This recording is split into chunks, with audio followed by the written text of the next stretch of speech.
How are you feeling today? There is something few people realize.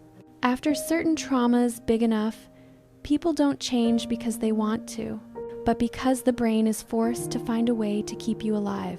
It quietly shifts into a mode psychologists call hypervigilance, a state in which the mind no longer functions the way it used to. It becomes sharper, tighter, and more alert to anything that could hurt you again. You may find yourself doing things you never used to do, checking the door lock 3 times before sleeping, feeling uneasy when someone arrives a few minutes late, wanting everything to go exactly according to plan, being unable to tolerate ambiguity, deviations, or surprises, and sometimes becoming excessively curious about the phone of the person you're seeing, even though you know it's not right. These behaviors don't say you are suspicious. They say your brain once lost safety, and now it is trying to reclaim it at all costs. Science has shown that people who have lived through prolonged instability tend to exaggerate danger, always prepare for the worst, and constantly scan the atmosphere, as if one moment of carelessness could make everything collapse. But the most important point is this: it is not your fault. It is the survival instinct of a brain that once had to stay alert even during sleep, that once had to measure every movement around it to avoid being hurt again. And sometimes you think you're difficult, but the truth is, you are protecting yourself. When you understand this, you'll notice something strange happening inside you, as if this change is not just a reaction but a quiet reminder that something deeper is waiting to be seen. There is a very quiet, very subtle habit that appears in almost everyone who has been hurt. They always prepare for the worst. And interestingly, they call it being realistic. Do you see yourself in this? An opportunity appears, and your first reaction is, it probably won't work out. A good person enters your life, and you think they'll leave eventually. Something lucky happens, and you whisper, maybe something bad is coming. It sounds logical, calm, and rational, but in truth, it is armor. A way your brain says to you, if I expect less, I'll hurt less. This mechanism has a name: pessimism bias. It forms when you've been disappointed too many times. The brain learns that hope is dangerous, trust is risky, expecting good things is naive. So it shrinks. It builds a wall. It forces you to imagine the bad first to avoid the shock when it comes. But the price is high. You not only avoid disappointment, you also unintentionally block the good things that are trying to enter your life. You convince yourself you're being realistic, but the truth is you're just standing in the corner of the room because you were once hurt when you stepped into the light. This doesn't make you weak. It simply says you once hoped very much and once hurt very deeply. When you recognize this, you'll feel a small shift inside you, as if something is finally being named, something that hasn't been acknowledged in a long time. When you become used to preparing for the worst, when your mind has trained itself to lower expectations, lower hope, and lower even the smallest joys, a very quiet moment appears. You realize you are not pessimistic, but that a part of you has been lost, and you don't know when it disappeared. From the thought, good things always fade. You step into a deeper emotional territory, the realm of invisible losses. No noise, no visible collapse, but a hollowness that clings tightly inside you.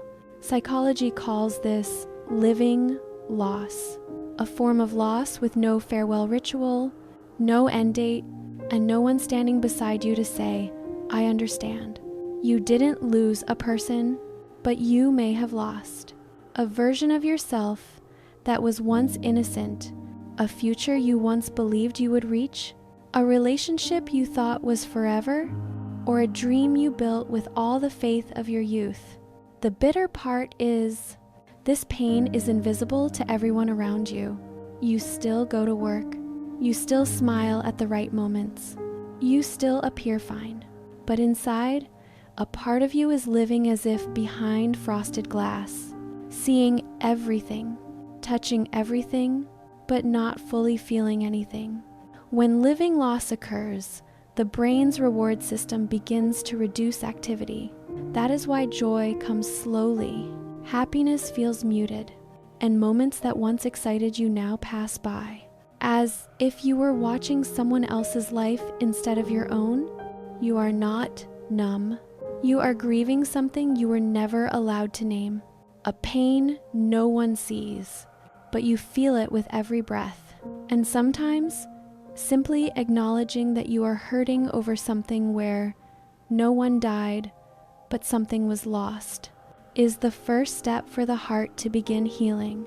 When someone experiences living loss, they don't just lose something in the past. They also lose a layer of values they once believed in, absolutely. Like after an earthquake, buildings shake, and their weakest foundations are revealed. Emotions function the same way. Great pain not only breaks you, it shows you what truly matters and what was merely decoration. Before, you may have chased validation. Now you just want peace. Before, you feared what people thought. Now you fear losing yourself more. Before, you wanted many relationships. Now you want only a few that are genuine. Before, you thought happiness came from big achievements.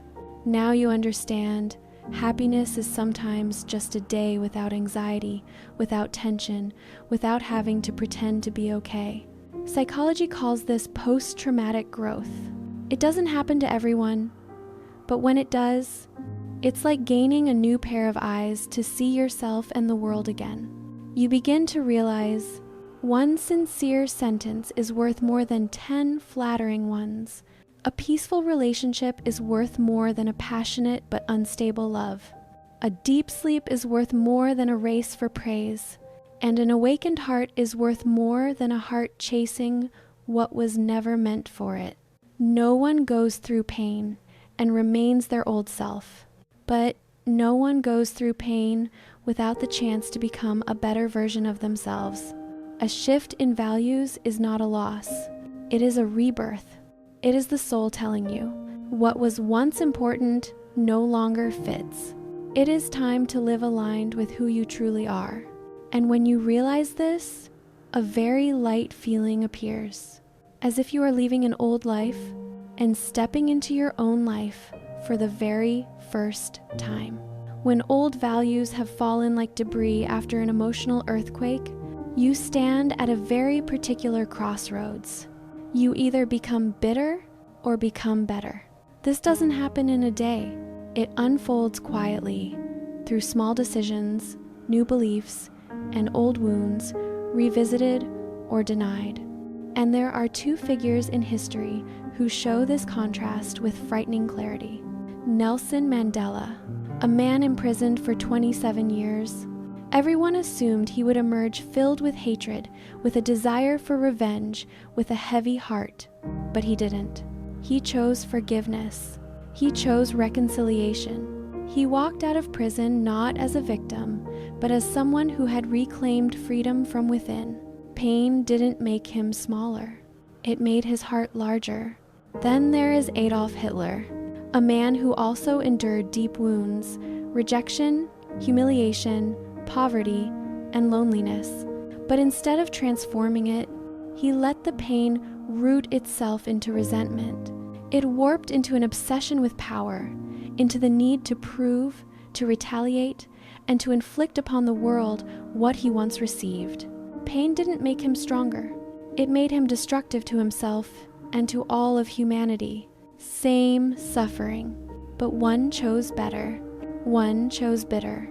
This reveals an important truth. Pain does not decide who you become. You decide. And that decision happens in very small moments. When you choose forgiveness over holding grudges, when you choose understanding over judgment, when you choose healing over repeating the hurt, When you choose gentleness with yourself over self-punishment, you cannot control what has happened to you, but you can control what it leaves behind. There is one quiet question, yet it pierces the heart of anyone who has been hurt. Am I growing or am I hardening? And when you dare to face that question, your emotional graph begins to rise again. And then later and the 90 stins in the 90 stins, opening the door to the deepest part of this journey, the realm Jung called the shadow of the soul. When you stand between the two paths, bitter or better, there is a moment that anyone who has ever been hurt must eventually face. The moment your inner darkness begins to speak. Carl Jung called this the shadow, the parts of yourself you once hid, once denied, once believed you had outgrown, but in truth, they were only lying still, waiting for a strong enough touch to awaken them. And pain is that touch. The shadow is not as frightening as you think. It is not a ghost or something sinister. It is simply the parts you didn't know how to face when you were small. The emotions you were forced to bury in order to survive. The things you were afraid others would see in you. It returns in many forms. Fear of abandonment, making you cling too tightly or retreat abruptly. Suspicion, making you guarded even toward people who mean well. The need for control, because deep inside you grew up in instability. Fragility, making you pretend to be strong while breaking easily inside. Difficulty trusting love, because you once loved the wrong person or were betrayed when you were most sincere. The shadow does not come to destroy you. It comes to remind you that there are places in your soul that have never been healed. Places you abandoned. Soft parts you thought you had to hide to appear strong in the eyes of others. But Jung said something important. Without shadow, there is no growth, because only when you touch the hardest parts of yourself do you truly know what you are carrying and what no longer belongs to you. The feeling of the shadow rising is not pleasant. You become more reactive, more sensitive, more defensively passive, and sometimes you don't understand why something so small hurts so much. But this is not regression. It is a sign of progress. To reach true healing, you must walk through the dark room you have avoided your entire life. And from this dark room, a very particular figure will emerge. The figure Jung called the wounded healer. When the darkness has been named, when the parts you once ran from now stand before you, something fascinating begins to happen. Your pain is no longer just a burden. It starts to become the force that extends your hand to others. This is when the image of the wounded healer appears. Carl Jung said that those who have endured the deepest wounds are often the ones who can sense pain in others the fastest. Not through logic, but through intuition, through emotional memory, through what they themselves once endured in silence.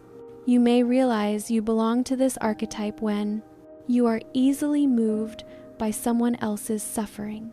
You want to make someone feel a little less lonely. You are always the listener. You see what people don't say. You seem to attract wounded people as if they can feel the light in you. But here is the most delicate part of this archetype. The healing you offer others may simply be a mirror of what you wish to heal in yourself. You help someone overcome their fear of being abandoned because you fear it too. You lift someone from self-doubt because you were once doubted. You guide someone to love more kindly because you once loved in the wrong way and hurt deeply. You think you're healing them, but in truth, part of you is quietly hoping, if they can be saved, maybe I will hurt a little less too. The wounded healer is a beautiful image, but also full of contradictions. You carry the power to heal, yet you yourself still carry wounds that have not healed. You give love, but sometimes forget that you also need to be loved that way. The truth is, those who heal others most easily are also those most at risk of exhaustion because they don't realize they are extending their hands from a heart that has not yet recovered. But don't blame yourself, because only when you have been hurt deeply do you learn how to be gentle with others. And precisely at the intersection between giving and hurting, an important truth will appear, a truth that determines whether you can step out of the cycle of pain or become trapped in your own healing journey. When you carry the archetype of the wounded healer, everything becomes beautiful, yet fragile. Because without enough awareness, you will unconsciously be pulled into a loop shared by nearly everyone who has ever been hurt, repeating your own wound in the form of another person. This is not a choice, it is a reflex of the mind, because the brain always returns to what is familiar, even when that familiarity once hurt you so much you couldn't breathe. You were once abandoned. You may fall for someone who is hot and cold, keeping your heart in constant imbalance. You were once belittled. You may be drawn to people who make you work endlessly to feel good enough. You were once controlled. You may be attracted to controlling personalities just to prove to yourself that this time you can stand strong. Not because you are weak, not because you lack logic, but because inside you, there is a chapter that was never closed. Your brain and emotions are trying to return to the starting point, hoping that this time you will walk out unhurt. But in reality, if the inner wound is not healed, you will only change the character, yet repeat the exact same feeling. Loving too much, giving too quickly, trusting too soon, and hurting too deeply. This does not come from foolishness. It comes from the desire to heal, from the quiet hope that if I can help this person hurt less, maybe the pain inside me will ease too. But eventually, you will feel something very quiet yet heavy in your chest. The pain never came from the person in front of you, but from the old wound inside you being touched again. And when that truth appears, it does not come to blame you. It comes so you understand that your emotions have reason, have roots, and have a long story you have never dared to open. From that gentle recognition, a very small shift begins inside you, as if your emotional graph is preparing to move into a new rhythm, the rhythm of recovery, because you will see that pain does not only leave scars, it also quietly opens the possibility of regeneration, the possibility of rebuilding yourself, and the possibility of being reborn in a deeper, steadier, and a more beautiful way. After seeing your loop clearly, after realizing that the pain inside is what has truly been speaking, something very quiet yet powerful begins to unfold. Your brain begins to rewire. Many people believe, this is just who I am, or I can't change anymore. But neuroscience says the exact opposite. The brain is not a stone block. It is a forest, and each new experience, each moment of deeper self-understanding, each pause you take to breathe, each time you say no to what once hurt you, is like a small path being carved through the trees, leading you out of the old trails of trauma. Scientists call this neuroplasticity. The old circuits of fear, doubt, and hypervigilance are used less and less, and new pathways of peace, trust, and self-regulation begin to form.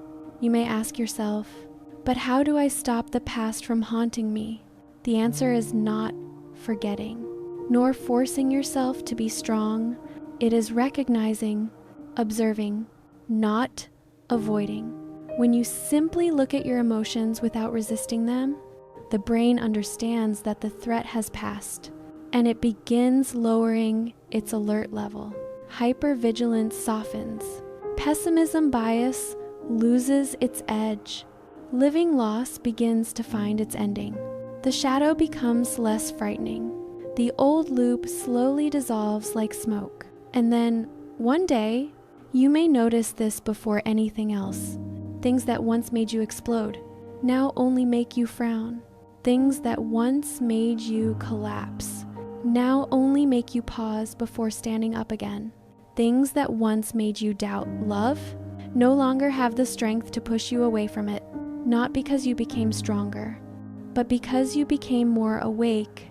You begin responding to life, not from your wound, but from your understanding, not from old reflexes, but from new choices. And this change doesn't need an audience, doesn't need applause.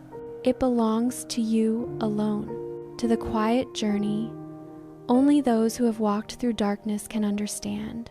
This is the final upward slope of the emotional graph, the gentle yet certain rise, like a sun that doesn't rush yet still brightens the entire sky.